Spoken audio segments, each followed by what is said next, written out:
హరే కృష్ణ అండి.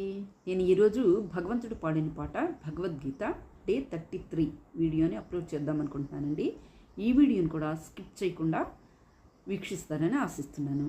నా ఛానల్ని షేర్, సబ్స్క్రైబ్, లైక్ చేయండి. హరే కృష్ణ అండి. ఇంతకుముందు వీడియోలో కొన్ని శ్లోకాలు తెలియజేస్తానండి. ఆ శ్లోకాలని చదివి వాటి యొక్క తాత్పర్యాన్ని ఈ వీడియోలో తెలియజేస్తాను. హరే కృష్ణ. భగవద్గీతలో 2వ అధ్యాయం 13వ శ్లోకం అండి. దేహినోస్మిన్ యథా దేహి కౌమారం యవ్వనం జరా తదా దేహాంతర ప్రాప్తి ధీరస్తత్ర నముహ్యతి. 14వ శ్లోకం. మాత్రా స్పర్శాస్తు కౌంతేయ శీతోష్ణ సుఖ దుఃఖదాహ ఆగమాపాయినో నిత్య స్థాం స్థితి క్షస్వ భారత. తదుపరి శ్లోకం. వాసాంసి జీర్ణాని యథా విహాయ నవాని గృహ్ణాతి నరోపరాణి తథా శరీరాణి విహాయ జీర్ణాన్యనాని సంయాతి నవాని దేహి. వీటి యొక్క భావార్థం ఏంటంటే భగవంతుడు ఈ శ్లోకాల ద్వారా చాలా స్పష్టంగా తెలియజేస్తున్నారండి. ఈ ప్రపంచంలో సుఖ దుఃఖాలు వస్తూ పోతూనే ఉంటాయి.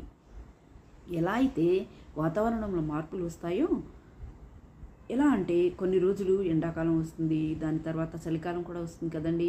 ఎండాకాలం ఉన్నప్పుడేమో చల్లగా ఉంటే బాగుండు అని మనకు అనిపిస్తుంది. చలికాలం ఉన్నప్పుడు వేడిగా ఉంటే బాగుండు అని అనిపిస్తుంది. ఎండాకాలంలో మనకు ఇష్టమైన మామిడి పండ్లు దొరుకుతాయి కదండి. ఎండగా ఉంటుంది అని మనం అనుకుంటాం, కానీ మనకి ఇష్టమైన ప్రీతికరమైన మామిడి పండ్లు మనకు లభిస్తాయి కదా. ఎండాకాలం తీసివేయకూడదు కదండి. అది బాగోలేదు, ఆ కాలం బాగాలేదు అనుకోకూడదు కదా. ఎండాకాలం వల్ల మనకు మంచివి కూడా జరుగుతాయి. చలికాలం వల్ల కొన్ని ఇబ్బందులు కూడా ఉంటాయి. అంటే జలుబు చేయటం, కఫ్ ప్రాబ్లమ్స్ రావటం, ఇన్ఫెక్షన్స్ అలాంటివన్నీ త్వరగా చలికాలంలో స్ప్రెడ్ అవుతాయి. అలాగే ఏ కాలంలో ఉండే ఫెసిలిటీస్ ఆ కాలంలో ఉంటాయండి. ఏది ఏమైనా సుఖ దుఃఖాలు అంటే ఎండాకాలం, చలికాలం, సుఖము దుఃఖము అలాంటివి ఇలా రెండు వస్తూ ఉంటాయి మన జీవితంలో.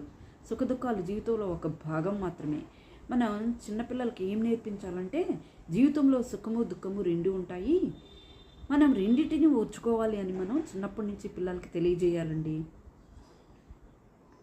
కష్టాలు కూడా రావచ్చు, అప్పుడప్పుడు సుఖం కూడా రావచ్చు అని, సుఖాలు కూడా రావచ్చు అని పిల్లలకు మనం ధైర్యంగా ఉండాలని పిల్లలకు మనం చెప్పాలండి. ఈ ప్రపంచంలో మార్పులు వస్తూనే ఉంటాయి. అలాగే జీవుడు కూడా పిల్లవాడి నుంచి పెద్దవాడిగా, ముసలివాడిగా అయిపోతూ ఉంటాడు కదండి. ఆ తర్వాత శరీరాన్ని వదిలి మళ్ళీ ఇంకో శరీరంలోకి ప్రవేశిస్తారు. నెక్స్ట్ వీడియోలో కంటిన్యూ చేస్తానండి. హరే కృష్ణ.